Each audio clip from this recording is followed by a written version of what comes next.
रव्यामध्ये पिकलेल्या आंब्याचा गर घालून तर पहा, एक युनिक आणि झटपट तयार होणारी रेसिपी आहे.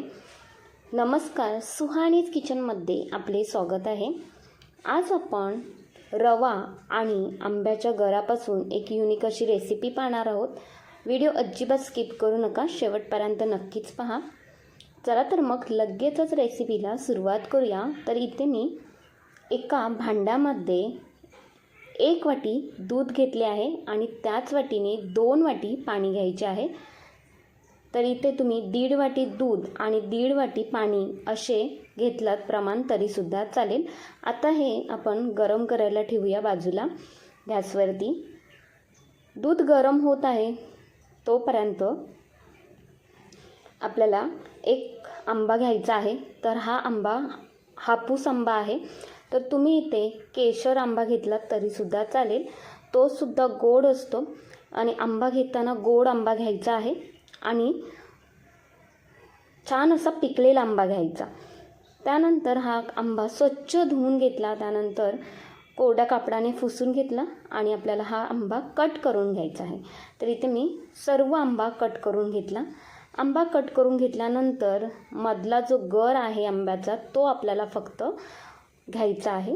तर इथे मी सुरीच्या साहाय्याने अशा पद्धतीने आंबा कापून घेते.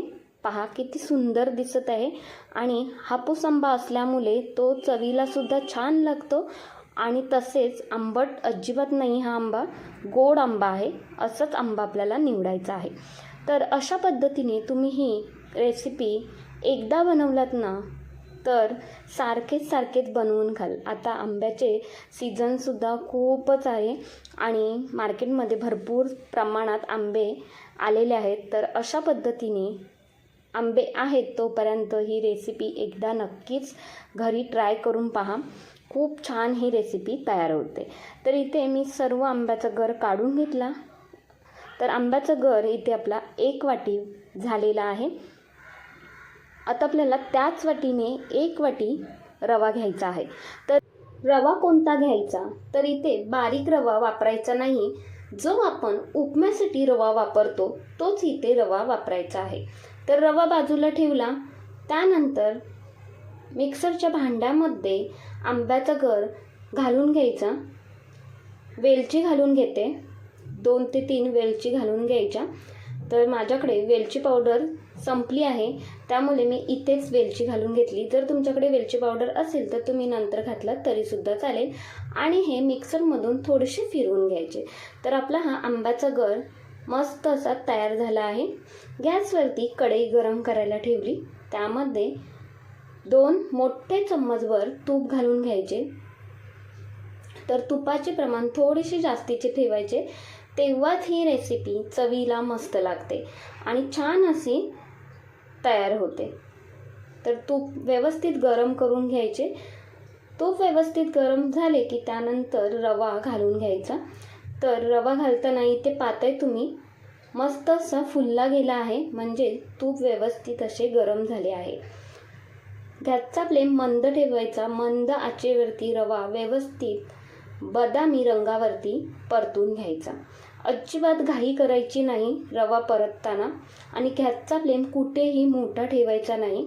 मंद आचेवरतीच आपल्याला रवा मस्त असा परतून घ्यायचा आहे.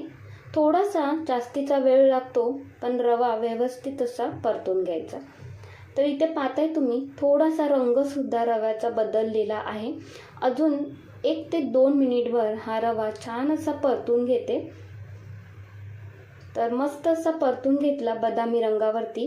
त्यानंतर यामध्ये गरम केलेले दूध घालून घ्यायचे. तर दूध घालताना थोडे दूध घालून घ्यायचे. एकदाच सर्व दूध घालायचे नाही, नाहीतर अंगावरती उडू शकते. त्यामुळे थोडे दूध सर्वच घालून घ्यायचे आणि चम्मचच्या साहाय्याने हे व्यवस्थित एकजीव करून घ्यायचे. आता हे मिश्रण आहे ते सैलसर वाटत आहे, पण जसजसे शिजत जाईल तसे ते घट्ट होत जाते. तर इथे पाहताय तुम्ही हे मिश्रण आता घट्ट होत आलेले आहे. आता घट्ट झाल्यानंतर यावरती झाकण ठेवून फक्त आपल्याला 2 मिनिटाची वाफ काढून घ्यायची आहे. तर 2 मिनिटानंतर झाकण काढून घेते. चम्मचने हे व्यवस्थित परतला एकजीव करून घ्यायचे. तर मस्त असा आपला हा रवा फुलला गेला आहे.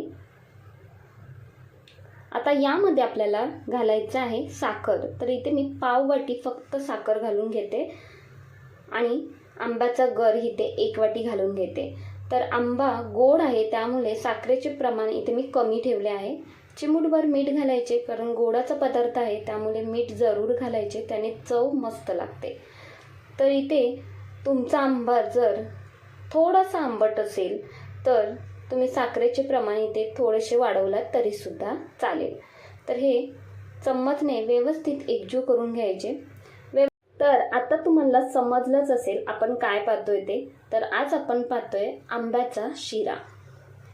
तर खूप मस्त लागतो आणि चवीला सुद्धा जबरदस्त लागतो.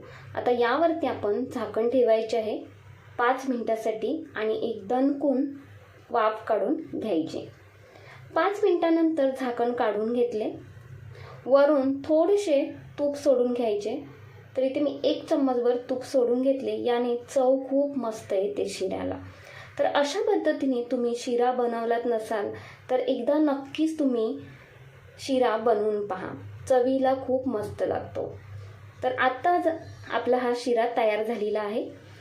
जरी हा शिरा आत्ता सैल वाटत असेल पण थोडासा थंड झाल्यानंतर हा शिरा घट्ट होतो. गॅस बंद करून घेते आणि आपला इथे मस्त असा शिरा तयार झालेला आहे. सुगंध तर खूपच सुंदर येत आहे. तर एका प्लेटमध्ये हा शिरा सर्व करून घेते.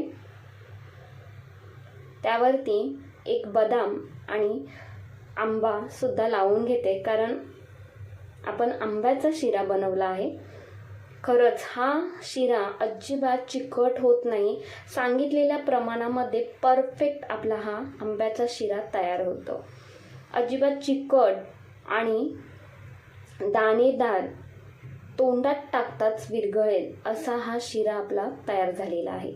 तर तुम्हाला ही रेसिपी कशी वाटली ते मला खरंच कमेंट्समध्ये नक्कीच कळवा आणि कोणत्या भागातून पाहताय ते सुद्धा मला कमेंट्समध्ये सांगा.